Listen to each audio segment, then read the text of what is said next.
네, 골로새서와 빌레몬서를 함께 살펴보도록 하겠습니다.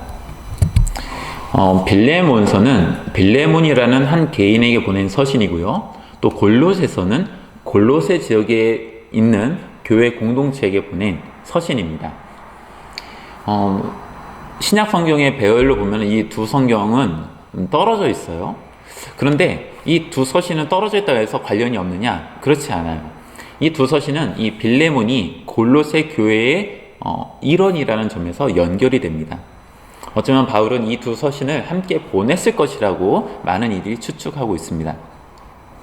교회에 대한 개인에 대한 당부와 교회에 대한 당부가 어떻게 연결될 수 있을까요?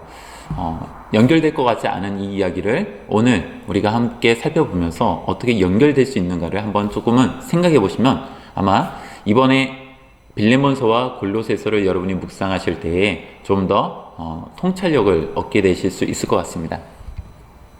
먼저 배경에 대한 설명을 잠깐 이야기 나누겠습니다. 바울이 에베소에서 복음을 전하던 때가 바로 52년에서 55년경으로 추정을 합니다. 이때 에베소에서 복음을 전하던 때에 에바브라와 빌레몬이라는 사람을 바울에게서 복음을 받아들인 것 같습니다. 이 두 사람이. 그리고 이후에 에바브라와 빌레몬이 자신들이 골로새 사람들인데 이들이 빌레몬의 집에서 예배를 드림으로써 이 골로새 지역의 교회가 형성된 것 같아요. 바울은 골로새라는 곳에 가가지고 복음을 전한 적이 없고 골로새 교회를 세운 사람은 아닙니다. 그러나 골로새 교회를 세우는 데 있어서 그 주축이 된 에바브라와 빌레몬이라는 사람이 이 바울에게서 복음을 받아들인 사람들이다라는 점에서는 중요한 연결 지점이 되는 것 같습니다. 대체로 빌레몬서와 골로새서는 바울이 3차 전도 여행 이후에 이제 로마에서 구금되는 사건이 일어나는데요. 이 로마에서 가택연금 되어 있던 그 시기, 그러니까 59년에서 62년 요 사이가 될 것 같은데 그때 기록되었을 것이라고 추정합니다. 빌레몬서와 골로새서는 그러니까 복음이 전해지고 난 이후에 교회가 형성되고 나서 몇 년 뒤에 이제 일어난 사건이라고 보시면 될 것 같습니다. 에바브라와 오네시모는 이 로마에 갇혀있던 바울을 방문한 것으로 이 두 서신에서는 나타납니다. 에바브라는 골로새 교회를 세운 멤버 중에 한 명이고요. 오네시모는 골로새 교회를 세운 또 다른 사람, 빌레몬이라는 사람의 종입니다. 이 두 사람이 바울이 로마에서 구금되어 있을 때에 골로새라는 이 지역에서 이 로마까지 와가지고 바울을 만났다라는 것이죠. 에바브라는 골로새 교회를 바울에게 소개를 하고요. 그리고 교회를 위한 바울의 조언을 구하는 것 같습니다. 그래서 바울이 그러니까 에바브라에 대한 이야기를 듣고 에바브라에게 골로새 교회에 대한 이야기를 듣고 나서 그들을 위한 교회의 공동체를 위한 글을 쓴 것이 골로새서입니다. 반면 오네시모는 구체적인 정황은 잘 드러나지는 않는데요. 주인인 빌레몬과의 일로 인해서 바울에게 도움을 요청한 것 같습니다. 그리고 바울이 이 오네시모를 위해서 빌레몬에게 쓴 편지가 바로 빌레몬서입니다. 골로새 교회에 어떤 문제가 있는가? 그러니까 아까 전에 에바브라가 바울에게 골로새에 있는 교회를 소개하고 뭔가 조언을 얻기 위해서 바울에게 뭔가를 질문했을 때 바울이 이런 내용으로 이렇게 기록해 준 것이 골로새서라고 했는데 그렇다면은 사람들은 생각해 보게 되는 것이죠. 과연 골로새 안에 중대한 어떤 현안, 지금 당장 일어나고 있는 어떤 중요한 문제가 있어서 에바브라가 바울에게 가가지고 그것을 해결하기 위해서 간 것인가? 라는 질문이 당연히 들 수 있죠. 그리고 사도 바울의 어떤 다른 서신들을 보면은 그런 일들이 실제로 많이 등장합니다. 그래서 골로새 교회를 볼 때도 과연 그런 문제로 인해서 이 골로새서라는 성경이 쓰여진 것인가? 라고 질문을 던질 수 있습니다. 반면에 그 질문에 대해서 한쪽에서는 정말 어떤 중요한 문제가 있다라고 보는 견해도 있고요. 한쪽에서는 꼭 그렇지 않다라는 견해도 있습니다. 저는 개인적으로 골로새 교회의 정말 중대한 현안, 지금 교회 안에서 일어난 중대한 문제로 인해 가지고 에바브라가 바울을 찾아왔다라는 것에 대해서는 조금 그렇게 납득되지는 않는 것 같아요. 뭐 그렇게 볼 수도 있지만 저는 개인적으로 그렇게 보지 않아도 되지 않을까라고 생각합니다. 왜냐하면 골로새서라는 성경 안에는 바울이 골로새 교인들의 믿음이 얼마나 좋은지, 또 그들이 보여준 삶의 모습이 되게 좋은지에 대해서 칭찬해주는 글들로 가득 찹니다. 그리고 그 안에는 책망의 말이라고 할 수 있는 것들이 거의 등장하지 않습니다. 하지만 골로새서 안에서는 바울이 어떤 문제가 일어날 수도 있는 어떤 다양한 상황들에 대해서 언급을 하면서 그 앞에 놓이게 될 수 있는 골로새 교회를 위해서 뭔가 당부하는 말들, 그러니까 그런 미래에 일어날 수 있는 어떤 가정들을 세워놓고 그것들에 대해서 너희들이 흔들리지 말아라 라고 이야기하는 것 같습니다. 그래서 교회가 그런 어떤 시대적인 상황 속에서 교회가 어떻게 살아가야 할지, 그것에 대한 폭넓은 호소와 권면을 골로새서를 통해서 바울은 다루고 있는 것 같습니다. 골로새서의 구조는 다음과 같습니다. 총 이제 뭐 인사말 맨 뒤에 있는 마무리를 좀 제외하면은 이 중간에 그리스도와 골로새 교회에 대한 이야기가 맨 처음에 나오고요. 호소와 권면의 이야기로 이어집니다. 본문 전체를 다 구체적으로 살펴볼 수는 없고요. 몇 가지 부분만 좀 살펴보면 좋을 것 같습니다. 먼저 1장 15절부터 20절까지 있는 내용을 살펴보면 좋을 것 같습니다. 이 구절은 개역 개정 같은 경우에는 그냥 이제 산문처럼 이렇게 글이 계속 이어지는 것처럼 표현해주고 있는데 새번역은 조금 다르게 여기를 운문 형태로 조금 구분해 놓고 있습니다. 그 이유는 헬라어 성경 중에 권위 있는 헬라어 성경 그 판본이 두 가지가 있습니다. UBS 버전하고 그 다음에 NA28 버전이 있습니다. 그런데 이 중에서 NA28은 이 골로새서 1장 15절부터 20절까지를 운문 형태로 이렇게 표현해주고 있어요. 그래서 좀 더 학문적으로 볼 때는 여기가 운문 형태인 것으로 보여지고 있고, 그래서 최근의 경향은 이것이 그냥 바울이 그냥 쓴 그냥 어떤 서신의 그 글이라기보다는 좀 더 운문 형태로 되어 있는, 되게 정돈되어 있고 뭔가 메시지가 그 안에 더 담겨 있는 내용으로서 보고 있는 경향이 더 큰 것 같습니다. 저 역시도 그런 관점에서 좀 설명을 드리려고 합니다. 자, 1장 15절부터 20절인데요. 얼마 전에 그 대한성서공유에서요, 새 버전의 한글 성경이 나왔습니다. 한글 성경 새 버전이 나왔습니다. 이름이 새 한글 성경인데요. 2021년 11월 30일에 이제 배급이 되기 시작했습니다. 이제 인쇄가 돼가지고 지금 된 지 한 달 정도 됐는데, 저도 최근에 이 성경을 구입해가지고 이 단락을 제가 여러분이 보실 수 있도록 이렇게 좀 정리를 해서 올려놨습니다. 운문 형태로 잘 정리를 해놨고요. 그리고 그 개역 한글이나 새 번역과는 조금 좀 다릅니다. 한번 참고해 보시면 좋을 것 같습니다. 저는 오늘 이 새 한글 성경으로 여러분한테 좀 소개를 하도록 하겠습니다. 자, 15절부터 20절까지 제가 한번 먼저 읽어보겠습니다. 15절. 그 아들은 보이지 않는 하나님의 모습, 모든 창조물 가운데 맞이시라네. 그분 안에서 모든 것이 창조되었기 때문이지.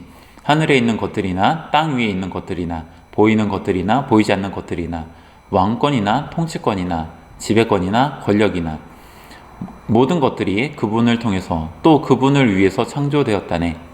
그분 자신은 모든 것들보다 먼저 계신 분이라네. 모든 것들은 그분 안에서 함께 서 있다네. 그분 자신은 몸, 곧 교회의 머리시라네.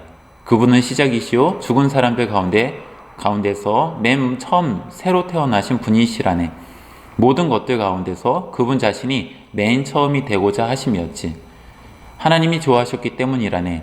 아들 안에 하나님의 가득함이 온전히 자리 잡게 하시는 것을, 또 아들을 통해서 모든 것을 하나님과 완전히 화해시키는 것을, 하나님이 평화를 이루셨다네. 아들이 십자가에서 흘린 피를 통해서, 곧 아들을 통해서 땅 위에 있는 것들이든 하늘에 있는 것들이든 모든 것들을 완전히 화해시키셨다네. 네, 여러분 읽을 때 보면은 좀 약간 어순이 좀 약간 어색하죠. 예. 어쩌면 어순 때문에 느껴지는 이 어색함은 개역 한글을 개역 개정을 여러분이 읽으시면 이 어색함은 하나도 없을 겁니다. 왜냐하면 배열을 아주 정돈해서 번역을 해놨기 때문에 그렇습니다. 근데 지금 이 어색함은 헬러 원문에 있는 그 행 구분에 따라서 번역을 했기 때문에 약간 어색해요. 근데 이것을 시적인 감성을 여러분이 조금 생각해 보시면 좋을 것 같습니다. 자, 이 부분에서 여러분 15절에 보면 그러니까 예수님을 향한 이야기인데, 예수님에 대한 이야기인데 예수님을 맞이라고 말합니다. 장자 뭐 이렇게 표현하는 것이죠. 자, 여기에서 맞이라는 이야기는 마치 그 다음 뒤에 뭔가 또 다른 누군가 있을 것 같은 느낌이 들죠. 그러니까 외아들하고는 좀 다른 성격의 번역인 것이죠. 왜 맞이라고 이렇게 표현을 했을까? 우리말 번역이 아니라 이건 헬러 문장에서 헬러 단어 자체가 맞이라는 개념, 장자라는 개념의 단어를 사용하기 때문인데요. 요 맞이라는 것을 다른 아들들이 더 많은데 그 중에 첫째 아들을 의미한다라고 보시면 안 될 것 같아요. 그건 아닙니다. 이것은 16절에 있는 이야기 때문에 좀 그렇습니다. 하지만 이 맞이라는 말이 갖고 있는 좀 더 의미는 아버지의 사랑 속에서 특별한 지위를 예수께서 가지고 있다라는 것으로 보시는 것이 더 적합한 것 같습니다.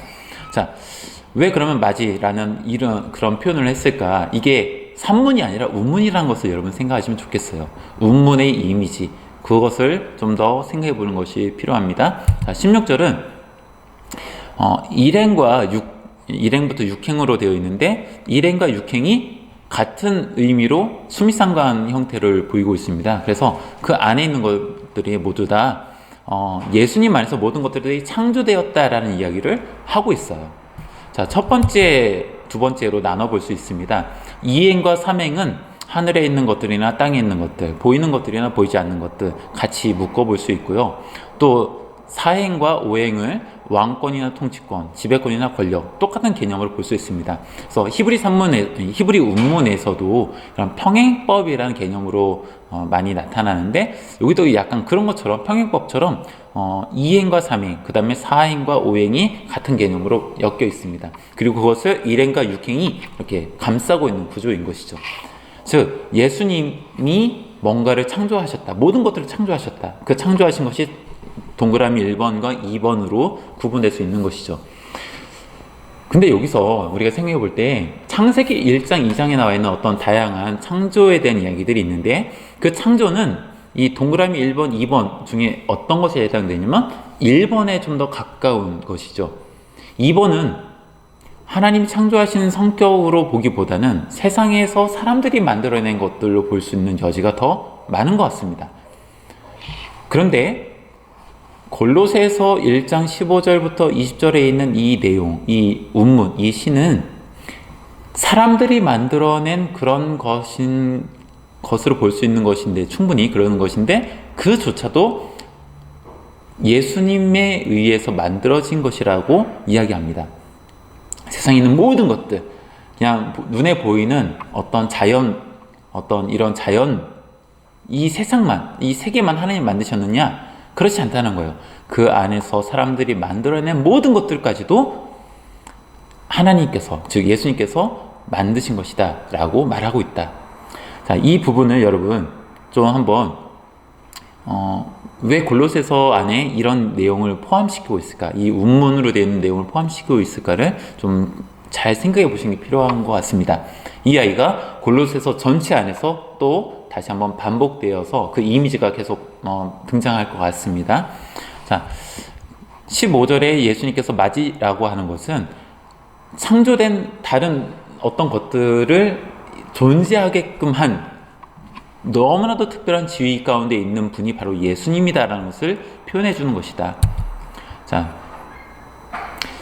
17절은 그런 점에서 예수님께서 먼저 계신 분이라는 것을 보여줍니다. 그분 자신은 모든 것들보다 먼저 계신 분이라네. 모든 것들은 그분 안에서 함께 서 있다네. 예수님께서 먼저 그 모든 걸 만드셨기 때문에 가능한 것이겠죠. 그래서 17절은 15절, 16절에 있는 내용을 반영하는 것이라고 한다면 18절, 그러니까 17절의 일행과 18절의 일행은 똑같은 어떤 그 표현으로 되어 있어요. 그분 자신은 모든 것들보다 먼저 계신 분이다. 18절 일행은 그분 자신은 몸, 곧 교회의 머리시다 라는, 예수님이 누구시다라는 어떤 표현으로서 17절과 18절이 시작이 됩니다.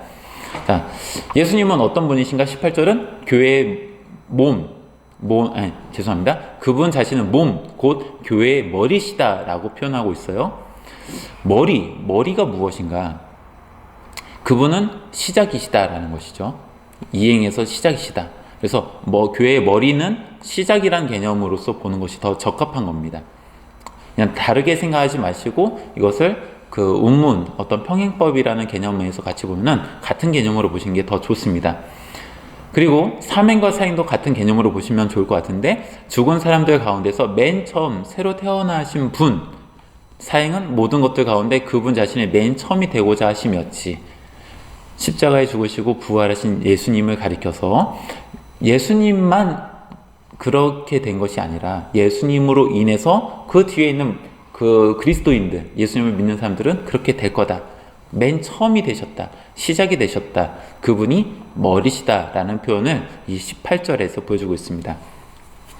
자, 예수님께서 당하신 예수님께서 겪으신 이야기가 그냥 예수님의 이야기로 끝나는 것이 아니라 예수님을 믿는 그 그리스도인들에게도 계속 연속적으로 일어날 수 있는 일이다라는 것을 그래서 보여주고 있는 거예요. 자, 그런데 예수님께서 하신 일이 무엇인가? 그것을 19절과 20절은 좀 더 표현해 주고 있습니다.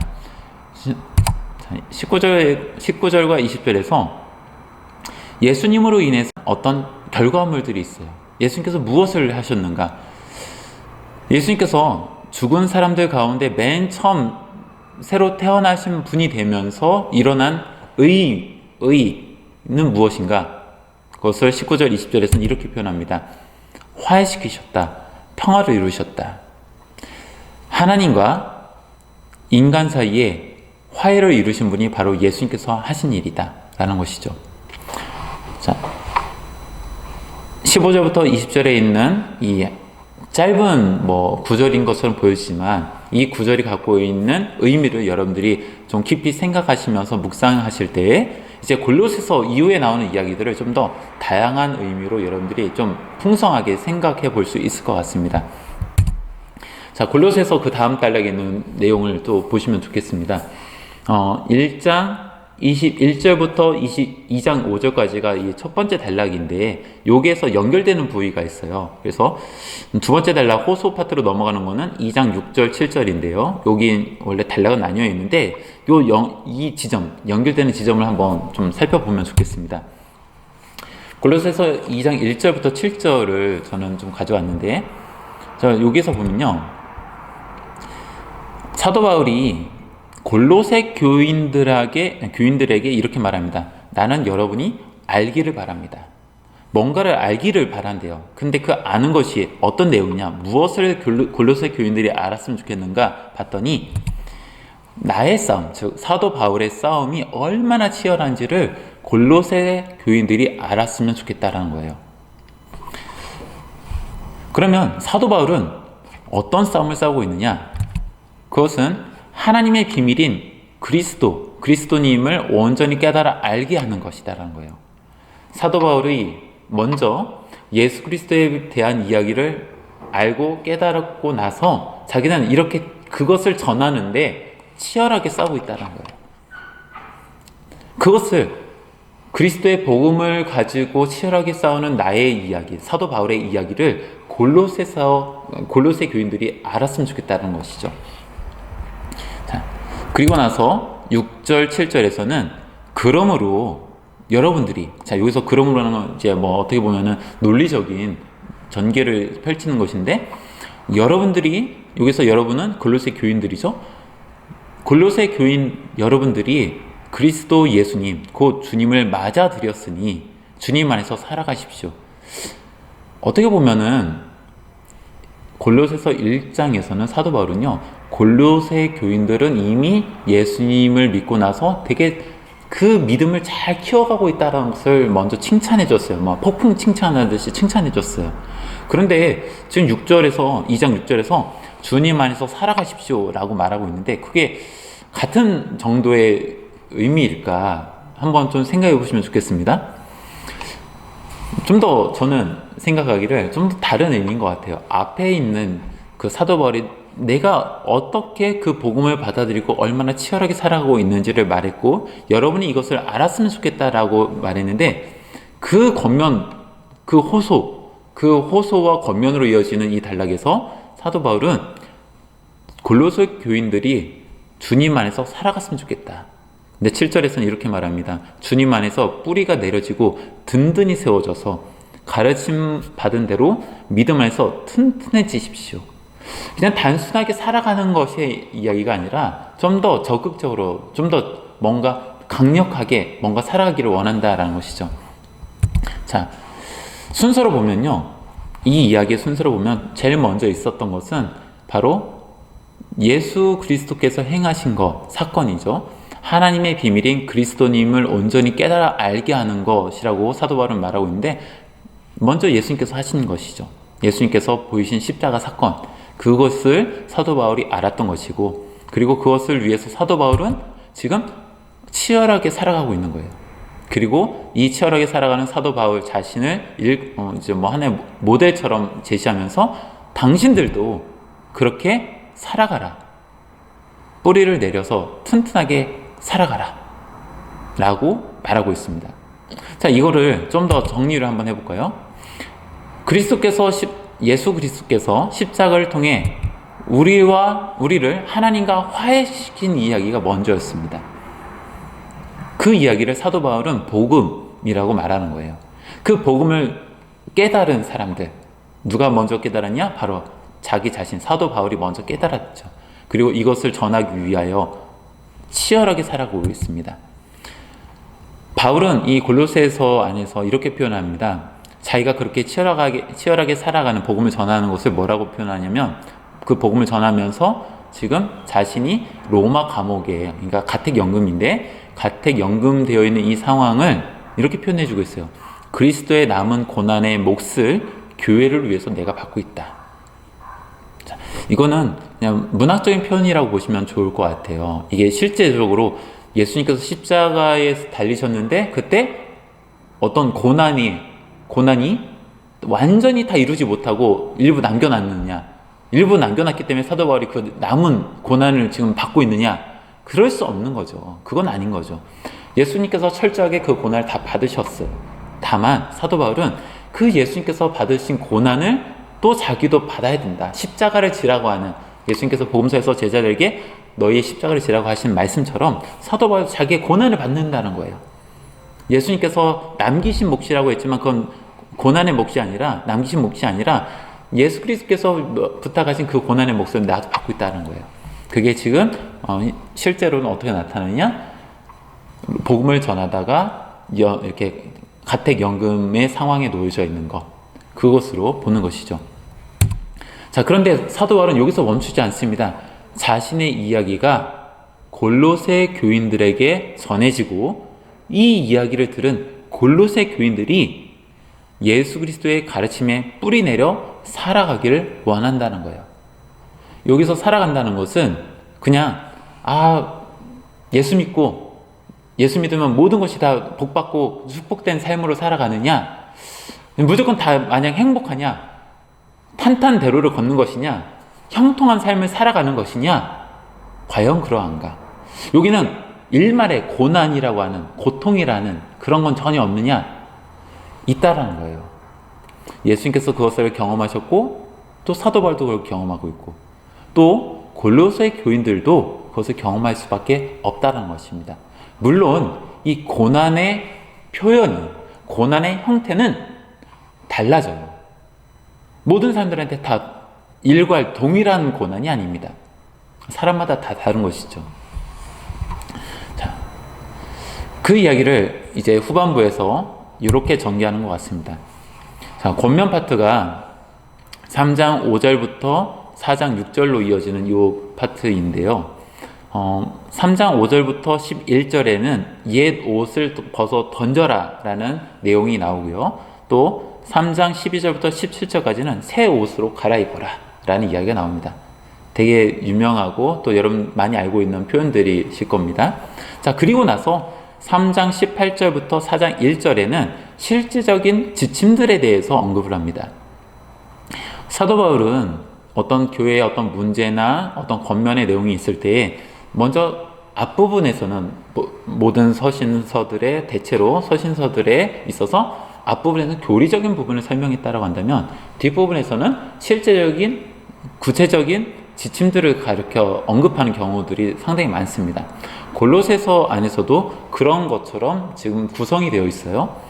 자, 3장 5절부터 17절까지가 원론적인 이야기였다라고 한다면 3장 18절부터 4장 1절은 그것을 그 원론적인 이야기를 실제적으로 어떻게 살아갈 것인가에 대한 이야기로 보시는 것이 더 좋은 것 같습니다.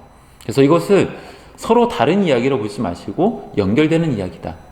그러나 그 원리를 우리의 삶 속에서 실제로 어떻게 살아갈 것이냐로 보시는 것이 더 좋은 것 같습니다. 특별히 지금은 3장 18절부터 4장 1절까지를 좀 더 살펴보겠습니다. 자, 여기 3장 18절부터 4장 1절까지 있는 내용을 보면요, 여러 지칭하는 대상들이 나타납니다.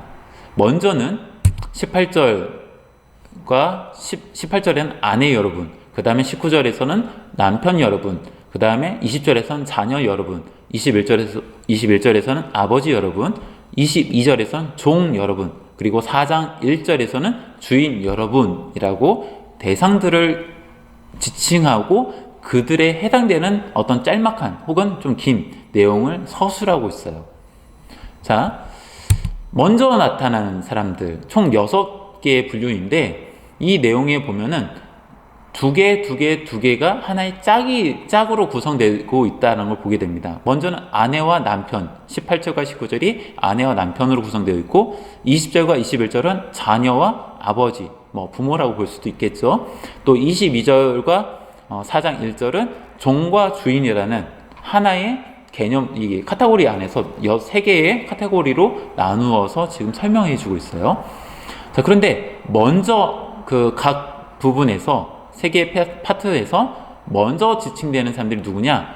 아내, 자녀, 종이고요. 두 번째는 남편, 아버지, 주인이라는 어떤 이렇게 좀 나뉘어 있습니다.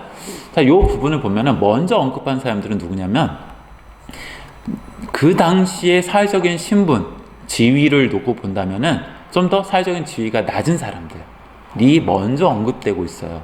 그래서 아내, 자녀, 종이라는 그 대상들이 먼저 거론이 되고 그 다음에는 상대적으로 그들보다 좀 더 지위가 높은 권위가 있는 사람들이 그 뒤에 이어서 언급됩니다. 남편이 그렇고요, 아버지, 그 다음에 주인이 그렇습니다. 자, 사도 바울이 그 각 대상들을 이렇게 먼저 거론하고 나서 그들한테 어떤 좀 더 지침을 이렇게 주죠.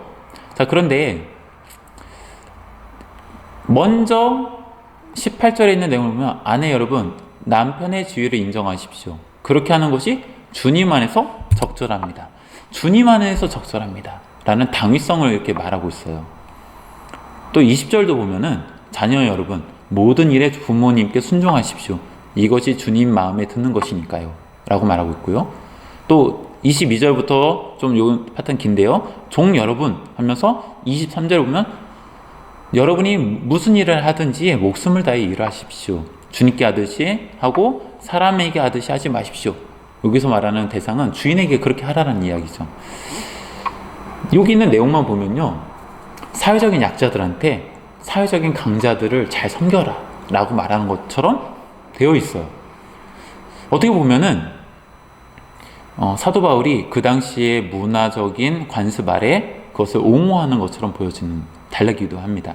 그래서 어떻게 사도 바울이 약자들의 편에 서지 않고 강자들의 편에 서가지고 약자들을 강자들에게 잘 보여라, 잘해라, 그것이 주님께서 원하시는 것이다 라고 말할 수 있는가 라고 생각할 수 있는 부분이죠. 그런데 여러분, 이 부분을 한번 잘 생각해 보셨으면 좋겠습니다. 아까 전에 요 이야기 앞에 있었던 내용이 무엇이었는가? 3장 1절부터 나와 있는 내용들은 옛 옷을 벗어버리고 새 옷으로 갈아입으라는 이야기였습니다. 우리는 18절부터 4장 1절까지 있는 이야기를 사도 바울의 실제적인 지침으로만 생각하고 있는데, 이 지침이 과연 그 당시의 관습을 반복하여 보여주는 것이냐, 아니면 그 당시 살아가는 사람들의 모습과는 다르게 다른 무엇인가를 전하는 것이냐 라는 것을 우리가 생각해 볼 필요가 있는 것 같습니다. 그냥 단순하게 그 당시의 문화와 관습을 그대로 답습하여 사도 바울이 옹호하는 것이라고 한다면 좀 비난의 소지가 있을 것 같아요. 하지만 사도 바울은 앞에 있는 이야기의 전개상 본다면 이것은 그 당시의 관습을 답습하는 것이 아니라 그리스도 안에서 새로운 삶의 모습으로 살아가라고 권면하고 있는 거예요. 아내에게 남편의 지위를 인정하는 것, 그 당시 다른 사람들은 어떻게 살아가는지 우리가 구체적으로 언급된 것이 없기 때문에 말할 수 없는 부분이 있어요. 하지만 앞에 있는 논리적인 전개로 본다면 그 당시에 많은 여인들은, 아내들은 남편의 지위를 인정하지 않는 반면에 그리스도인의 아내는 남편의 지위를 인정하는 것이 바람직하다. 그것이 주님 안에서 적절한 모습이다 라고 사도 바울은 말한다 라고 봐야 될 것 같습니다. 그리고 자녀에게도 모든 일에 부모님께 순종하십시오 라는 것, 마음으로부터 우러나는 순종을 말하는 것 같은데요, 이것이 주님 마음에 드는 것이다 라고 말합니다. 이것은 그 당시에 문화 속에서 모든 사람들이 다 부모님께 순종했느냐? 그렇지 않았기 때문에 그리스도인의 가정에 있는 자녀들은 부모님께 순종하는 것이 마땅하다라고 사도 바울은 권면하는 것으로 우리는 살펴봐야 될 것 같습니다. 그리고 또 22절부터 25절까지 나와 있는 이 종에 대한 이야기도 같은 맥락에서 우리가 보는 것이 적절해 보입니다. 그 당시에 종이 모든 주인에게 정말 최선을 다해서 성심성의껏 헌신했기 때문에 너희들도 그렇게 따라해라 라는 맥락이 아니라, 주님 안에서 주인이 볼 때는 정말 최선을 다해서 하는 것 같지만 실제는 안 그런 사람들, 그런 종들의 이야기를 언급하면서 너희는 그런 사람을 본받아서는 안 된다. 너희는 사람이 있든 없든, 누가 보는 눈이 있든 없든 주님께 하듯이 너희는 해라 라고 사도 바울은 권면하고 있다는 것이죠. 그래서 이 3장 18절부터 4장 1절에 있는 이 내용들은 그 당시의 관습을 답습하는 개념에서 사도 바울이 말하는 것이 아니라 그 당시의 관습과는 전혀 어쩌면 정반대의 모습으로서 주님 안에서 보여주는 모습이 무엇인가를 보여주는 것이다. 적절한 것이 무엇인가를 보여주는 것이다 라고 보는 것이 더 적합할 것 같습니다. 그럼에도 불구하고 사도 바울은 약자들에게 너무 좀 안 좋은 것 같아요. 네. 약자들은 더 괴롭히는 것처럼 보여지죠. 하지만 여기서 사회적인 지위가 높은 사람들, 즉 남편, 아버지, 주인에게 한 이야기들을 본다면은 꼭 그렇지는 않은 거예요. 네. 19절에 사도 바울이 남편들에게 하는 이야기, 아내를 사랑하십시오, 아내한테 매몰차게 대하지 마십시오 라는 표현도 그 당시 로마 사회에 있는, 그리스 사회에 있는 일반 가장의 모습과는 전혀 다른 모습으로서 지금 제시하고 있다는 것을 여러분 기억하셔야 합니다. 세상이 보여주는 기준에 따라서 말하는 것이 아니라 세상이 보여주지 못하는 기준에 따라서 남편에게 요구하고 있는 것입니다.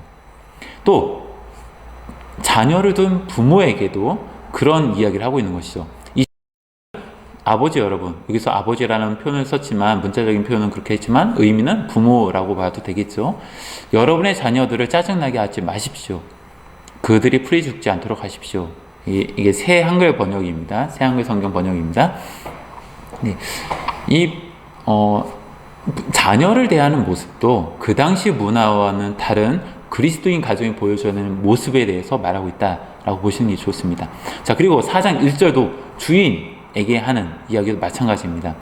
올바르고 공평하게 종들을 대하십시오. 그 당시에 모든 그리스에 있는 모든, 그리스 문화에 있는, 헬라 문화에 있는 모든, 로마 제국 안에 있는 모든 사람 주인들이 종을 대할 때 공평하고 올바르고 공평하게 대했는가? 그렇지 않죠. 하지만 하나님을 믿는, 예수 그리스도를 믿는 주인들은 그렇게 하면 안 된다라고 말하고 있습니다.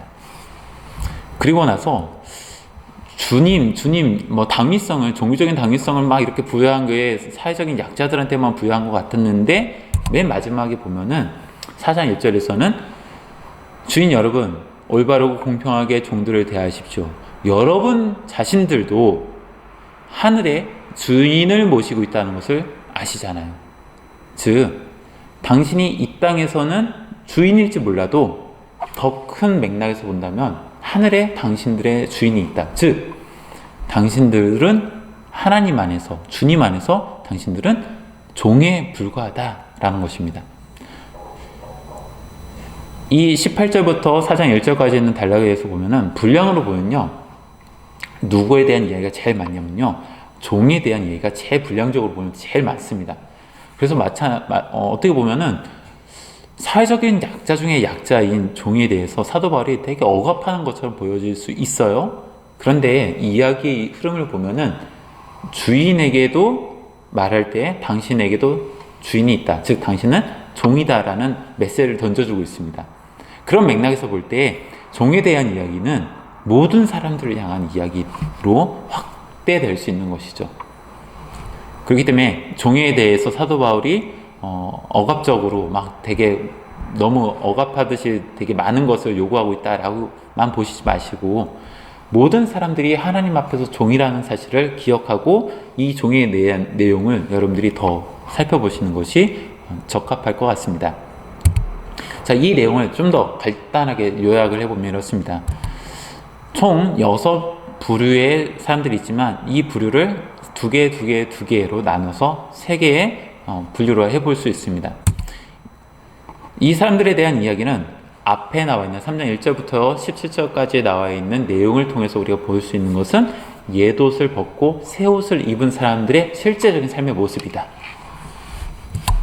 그리고 그 모습을 언급하면서 사도 바울은 주님 안에서 당신이 이렇게 살아가야 된다라고 계속해서 반복하고 있다는 거예요. 근데 실제적으로 언급된 대상들은 사회적인 약자들한테만 하는 것처럼 보이고 있는데, 맨 마지막에 반전이 일어나죠. 주인이라는 그 사람들한테도 당신도 하늘에 주님이 있다, 주인이 있다라는 거예요. 그리고 그 얘기는 곧 당신도 종이다. 그렇기 때문에 종에게 가장 많은 말을 했지만, 그러니까 주인, 이 세상에 있는 주인이라고 불려지는 그런 사회적인 강자들, 당신들도 하나님 안에서 다 종이다라는 것을 언급하며, 또 이 모든 이야기를 우리가 다시 새롭게 생각해 볼 수 있게 되는 것이죠. 그런데 아버지는 그럼 열애냐? 저는 어쩌면 이 안에도 이렇게 표현될 수 있다고 생각합니다. 당신도 하늘에 주님이 있다. 그 이야기, 남편에게, 아버지에게도 동일하게 해당되는 것 같습니다. 빈칸이 있지만 이 빈칸이 그냥 생략된 것이지 아예 없다라고 볼 수 없다라는 것이죠. 저는 이 내용을 좀 이렇게 한번 좀 생각해 봤습니다. 사도 바울이 무엇을 말하는 것인가? 일반적이지 않은, 그러니까 그 당시에 어떤 사회 문화적인 삶 속에서 본다면은 일반적이지 않은 순종을 요청하고 있다는 것이죠. 하지만 그것이 일방적으로 강요되는 건 아닙니다. 사도 바울의 이 요청은 일방적인 순종을 강요하기 위한 것이 아닙니다. 모두가 다 예수 그리스도의 복음을 받아들인 사람으로서 우리가 나에게 주어진 십자가, 고난, 고통, 그 몫을 주님께서 남기신 몫이라고 표현된 사도 바울이 표현한 그것을 우리는 어떻게 안고 살아갈 것이냐. 사회적인 약자, 사회적으로 보면 이거는 좀 개선의 여지가 필요한 사회적인 어떤 의미이긴 하지만은 그 당시에 있는 사람들에게 그것을 자신의 고난의 몫으로 받아들이고 그것을 주님께 하듯 살아가라는 사도 바울이 권면을 하고 있다는 것이죠. 여러분 오해하지 마셔야 할 것은 현대적인 어떤 인권적인 측면에서 사도 바울이 말하는 것이 아니다라는 것을 여러분 꼭 기억하셨으면 좋겠습니다. 네, 우리가 현대적인 어떤 인권의 모습으로만 이것을 바라보면 본문을 이해하면은 이거는 좀 말이 안 될 수 있습니다. 그렇기 때문에 사도 바울이 말한 것 이것을 우리가 잘 생각해 보시고 그 원리를 가지고 이 시대를 살아가는 그리스도인들은 다시 한번 재해석을 해야 되는 것이죠. 우리는 이 시대 속에서 어떻게 아내로서, 남편으로서, 자녀로서, 아버지로서, 그 다음에 사회적인 약자로서, 또 사회적인 강자로서 우리는 어떻게 살아갈 것이냐, 이 문제를 우리는 다시 한번 재해석해야 되는 것이죠. 그냥 성경에 있는 본문에서만 무조건 그냥 대입하는 것이 아니라 그 원리를 가지고 이 땅에서 지금의 삶 속에서 우리는 어떻게 바라볼 것이냐, 그것을 고민해 보셨으면 좋겠습니다. 자, 이 모든 것, 그럼에도 불구하고 우리가 깊이 생각해 볼 수 있는 것은 일반적이지 않은 순종을 요청하고 있다는 것이에요. 그 당시의 삶 속에서 일반적이지 않은 순종을 사도 바울은 요청한 것입니다. 그 얘기는 곧 지금 현대도 마찬가지죠. 현대의 모든 사람들이 생각하는 일반적인 것을 요청하는 것이 아니라 그리스도인은 그거보다 더 일반적이지 않은 어떤 순종을 요청하는 것, 그것이 오늘 우리가 짊어지어야 할 그리스도의 고난 아닐까라고 생각해 봅니다. 자, 골로새서의 주제는 제가 언급한 부분은 있고 또 언급하지 않은 부분도 좀 있습니다.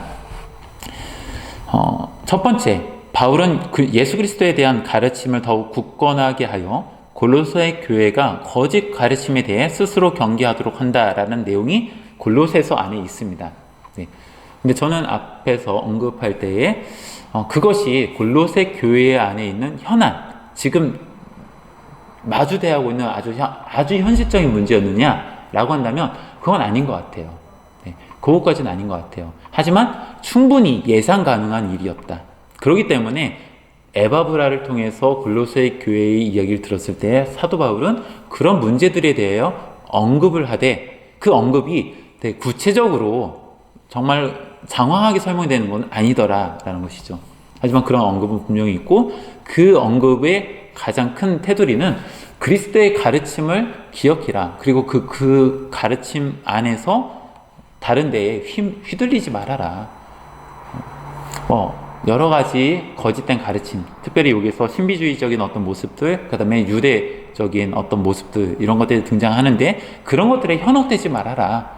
그리스도의 가르침 안에서 굳건하게 신앙의 모습을 지켜나가라 라는 권면이 있다.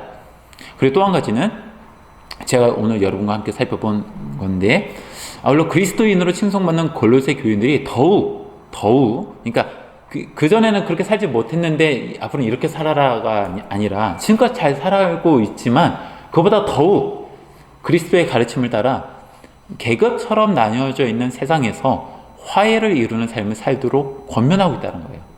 자, 아까 우리가 살펴볼 때에 1장 15절부터 20절까지 나와 있는 메시아 찬가 혹은 그리스도의 찬가라고 불려지는 이 단락에서 예수님께서 세상의 모든 것을 만드셨다라는 이야기만 하지 않았어요. 주님께서 이 세상의 모든 것들을 창조하셨다. 그런데 그 안에 하늘에 있는 것이나 땅에 있는 것들, 창세기 1장, 2장에 나와 있는 것들만 주님께서 창조하셨는가? 그게 아니라 거기서 보면은 세상의 권력, 권세자들, 이런 것들도, 지배자들, 이런 것들도 주님이 만드신 것으로 묘사되고 있었어요. 자, 실질적인 가르침이었던 파트에서 보면 3장 18절부터 4장 1절까지 있는 내용에서 보면은 아내, 남편, 자녀, 부모, 종, 주인이라고 하는 이런 사회적인 약자와 강자는 하나님이 만드신 것이 아니라 세상이 만든 것이었어요. 그런데 그조차도 사도 바울은 주님께서 만드셨다라고 조금은 우리 현대인의 어떤 감수성으로, 인권에 대한 감수성으로 보면 조금 의아할 수 있지만 사도 바울이 살던 그 당시는 그런 문화적인 것들이 보편적인 세계였기 때문에 그것을 우리가 좀 다르게 생각하지 않았으면 좋겠습니다. 자, 그런 세상 속에서 사도 바울은 사람들한테 그것조차도 하나님이 만드신, 주님께서 만드신 것이다. 그런데 주님은 그것을 만드신 것에서 끝난 것이 아니라 주님은 그 안에서 머리가 되셨다. 시작이 되셨다. 라고 하셨어요. 그 시작은 십자가의 죽으심을 통하여 그리고 부활하심을 통하여 드러난 것인데, 십자가와 부활을 통해서 드러난 것인데, 그 결과가 무엇이었는가? 바로 하나님과 사람 사이에 화해를, 평화를 이루신 것이라는 것이죠. 사도 바울은 그 복음의 메시지를 자신의 삶의 모습을 통하여 사도 바울이 복음을 전함으로써 하나님과 관계없었던 이방인들을 하나님과 연결시켜서 화해시키는 역할을 하고 있는데, 그것으로 인하여 자신은 고난받는 삶의 모습을 지금 살고 있다. 가택연금을 받고 있고, 또 여러 가지 상황, 그 이전에 있는 여러 가지 경험들이 있잖아요. 사도행전에 나오는 사도 바울이 경험했던 여러 가지 고난들을 사도 바울은 그런 그리스도의 복음을 전함으로써 얻게 되는 아픔, 고난이라고 말하고 있는 것이죠. 근데 그 고난, 예수 그리스도께서 당하셨던 십자가와 동일한 그 같은 개념의 고난을 물론 비교할 수 없는 거지만 그 고난을 자신은 받고 있는데, 이것을 골로새 교인들이 알았으면 좋겠다. 그리고 너희는 그 주님의 가르침대로 살아가라. 즉, 이 가르침은 지금 이 뒤에 나와 있는 내용으로 본다면은 실질적인 가르침으로서 아내, 남편, 그리고 자녀, 아버지, 종, 주인이라는 이런 사회적인 계급, 그 안에서 우리에게 맡겨주신 복음을 우리가 십자가와 부활이라는 개념 안에서 우리가 살아가면서 그 세상 안에서 화해를 이루는 삶, 평화를 이루는 삶을 살아가라. 그 삶이 무엇이냐? 바로 옛 옷을 벗어 던지고 새 옷을 입고 살아가는 삶의 모습이다 라고 사도 바울은 말하고 있는 것이죠. 근데 그것이 어떤 결과를 이뤄냅니까? 우리는 그냥 그것을 세상 권력에 그냥 순응하면서 살아가라 라고 말하는 것이 아니라는 걸 여러분 꼭 기억하셨으면 좋겠습니다. 오히려 이것이 세상을 순응이 아니라 이것을 역행하는 것이죠. 오히려 이것을 뒤바꾸는 것이죠. 세상은 계급으로 나뉘어져 있는데 예수 그리스도의 복음은 그 나뉘어진 계급을 화해시키는 역할을 하고 있는 것입니다. 자, 골로새서 안에서 우리는 이것들을 생각해 볼 수 있게 됩니다. 그리고 이제 골로새서 맨 마지막에서는 바울 자신의 상황을 위해서 기도해 달라라는 이야기를 또 이 골로새서 안에서 또 전하고 있습니다. 이것이 골로새서 전체 주제입니다. 자, 이런 골로새서의 이야기가 우리가 이번에 함께 묵상하는 빌레몬서와 어떻게 연결되는가를 또 좀 더 살펴보겠습니다. 오네시모의 이야기가 빌레몬에 이제 나오는데요. 이제 골로새 교회에 보낸 편지, 골로새서죠. 이 골로새서를 들고 골로새 교회로 누군가 가야 되잖아요. 왜냐하면 사도 바울은 이 로마라고 하는 지역에 가택연금 상태로 있다 보니까 직접 갈 수 있는 게 아니에요. 그리고 이 거리, 로마와 골로새는 되게 많이 떨어져 있어요. 근데 이 사도 바울이 에바브라를 통해서 골로새 교회의 이야기를 듣고 글을 쓴 것이 골로새서인데, 이것을 골로새 교회에 전해야 되겠죠. 이 서신을 들고 이 먼 길을 떠난 사람이 두기고라는 사람입니다.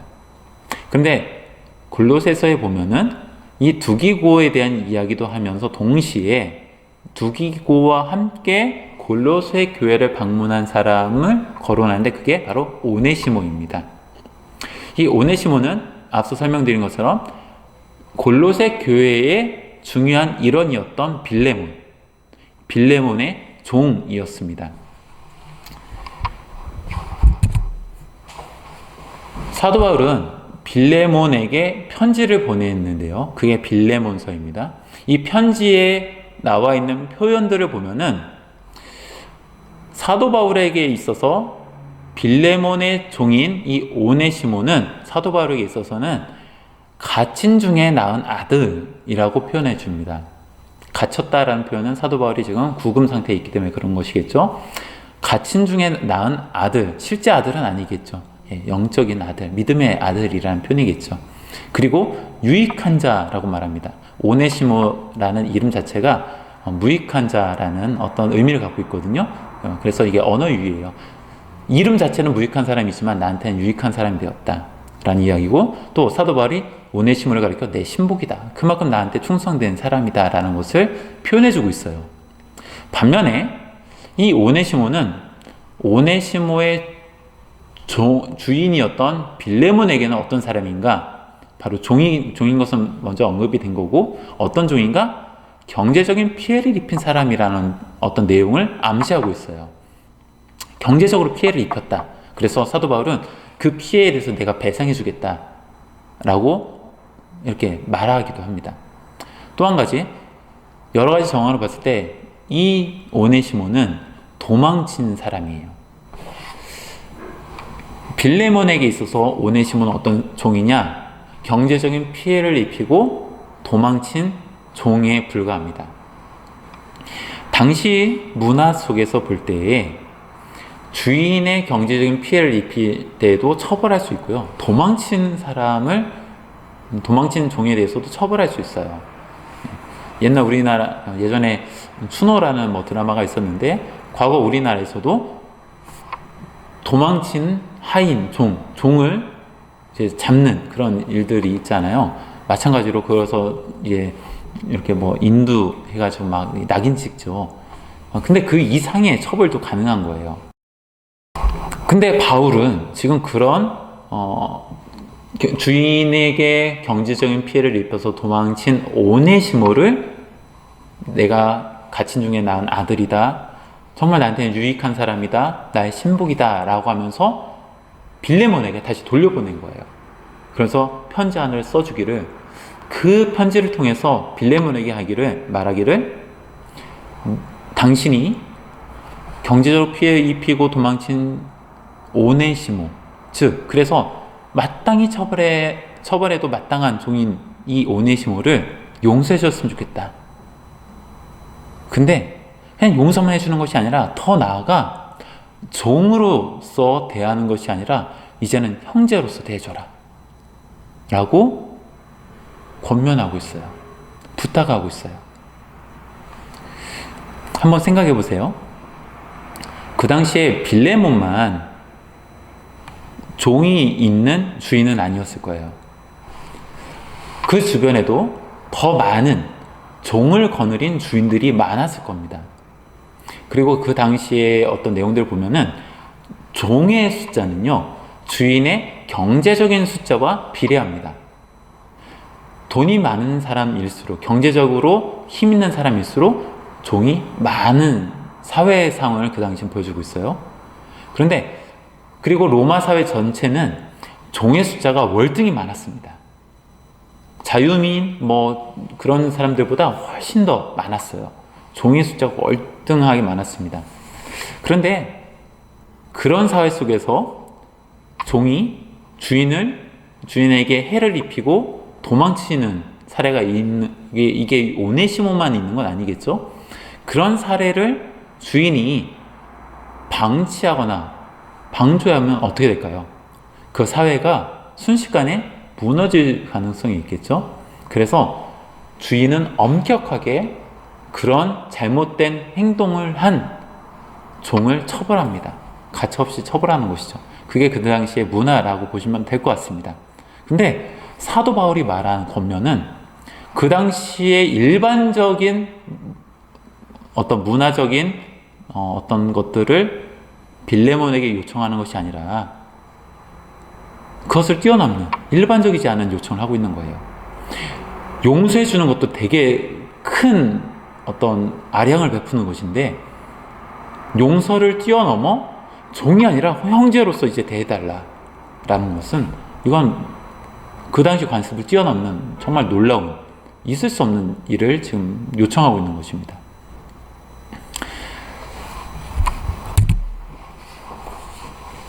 근데 이 이야기가 그냥 사도 바울이 오네시모를 자신한테만 유익한 사람이어서, 쓸모있는 사람이어서, 자신의 신복이기 때문에 신복에 대한 어떤 배려 차원에서 이런 것일까?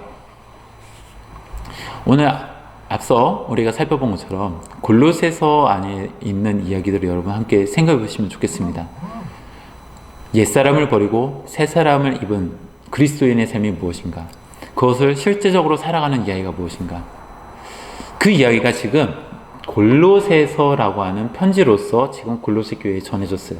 동시에 두기고는 골로새서를 가지고 가는 동시에 또 하나 빌레몬서라고 불려지는 이 빌레몬에게 보내지는 서신을 들고 간 것이죠. 이 이야기는 서로 떨어진 이야기로 볼 수 없는 거예요.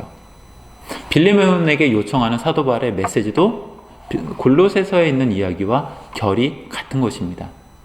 어쩌면 골로새서 안에서 사도 바울이 말했던 어떤 이야기가 이제는 빌레몬에게는 실제적인 적용을 해야 되는 상황에 놓여진 것입니다. 그 상황에서 빌레몬이 어떻게 선택하느냐가 곧 그리스도의 고난에 참여한 사람으로서 살아가느냐, 그리스도의 가르침에 뿌리내어 튼튼하게 살아가는 놀라운, 세상을 놀라게 할 만한 그리스도인의 모습을 보여주느냐, 이 선택의 기로에 빌레몬이 놓인 것이죠.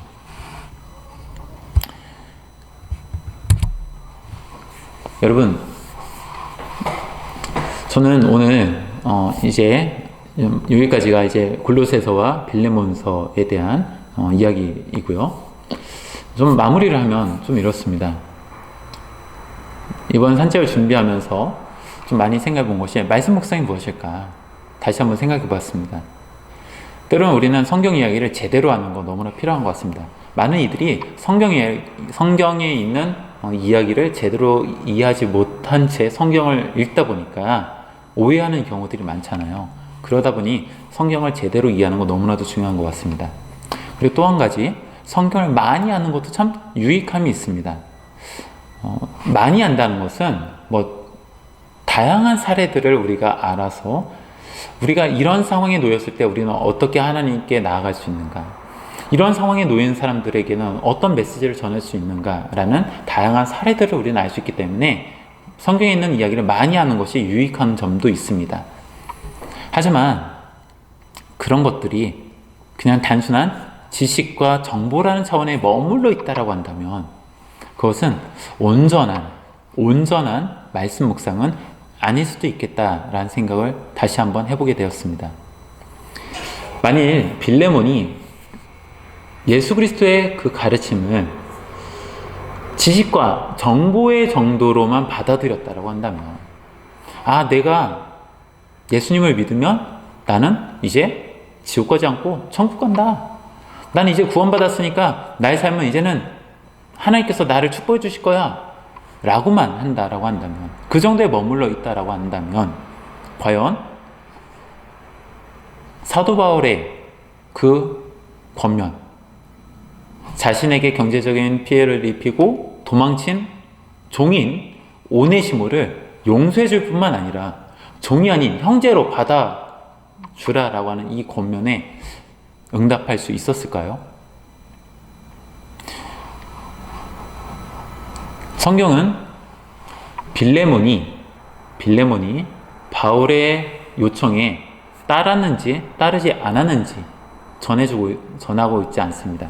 그래서 빌레몬이 어떻게 했는지는 우리는 알 수는 없습니다. 다만 추측해 볼 때 한 가지를 추측해 볼 수 있는데, 빌레몬서라고 하는 이 서신이 성경으로 들어왔다는 사실, 즉 이것은 개인에게 보낸 편지였습니다. 즉 빌레몬만 보면 되는 거예요. 골로새 교인들 전체가 보는 것이 아니라 빌레몬만 보면 되는 거예요. 그런데 이 빌레몬이 이 서신을 읽고 만약에 오네시모를 용서하지 않았다라고 한다면, 종 상태로 그냥 놔두고 형제로 받아들이지 않았다라고 한다면 과연 빌레몬에게 보낸 이 서신이 보존될 수 있었을까? 어쩌면 나한테 유익함이 없는 것으로 보여질 때 그냥 버릴 수도 있는 거잖아요. 사도 바울의 권면을 받아들이지 않을 수도 있는 거잖아요. 그렇다면 아마 이 서신을 찢어버리거나 없애버렸을 것 같아요. 근데 이 서신이 보존되고 또 성경으로까지 들어올 수 있었던 것은 빌레몬이 아마 사도 바울의 권면을 따랐기 때문일 거라고 사람들은 추정합니다. 저도 그 추정이 동의합니다. 여러분, 우리는 말씀 묵상이 무엇인가?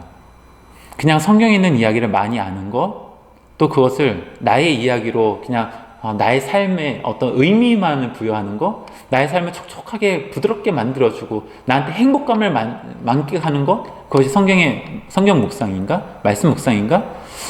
하나님을 믿는다는 것은 결국 그 결과물이 있어야 되는 것 같아요. 어떻게 살아갈 것이냐, 내가 그 가르침대로 나는 어떻게 살아갈 것이냐. 사도 바울이 자신이 얼마나 치열하게 싸우고 있는지, 자신이 복음을 받아들이고 그 말씀대로 어떻게 치열하게 살아가고 있는지를 사람들한테 알았으면 좋겠다라고 한 것처럼, 오늘 우리가 말씀을 묵상한다면 우리 삶 속에 있는 어떤 일들을 경험할 때 나는 이 상황 속에서 그리스도인으로서 어떻게 살아갈까를 고민하고, 또 그 고민 끝에 그리스도의 가르침을 받아들이는 삶의 모습이 있어야 되는 것 같습니다. 온전한 말씀 묵상, 그것은 말씀에 뿌리를 두고 살아갈 때 가능한 것 같습니다. 말과 행동이 하나가 될 때 온전한 말씀 묵상이 되는 것 같습니다. 이번 골로새서와 또 빌레몬서를 묵상하실 때에 우리에게 주신 가르침대로 그리스도의 가르침대로 살아가는 우리 모두가 되기를 다시 한번 권면합니다. 축복합니다. 감사합니다.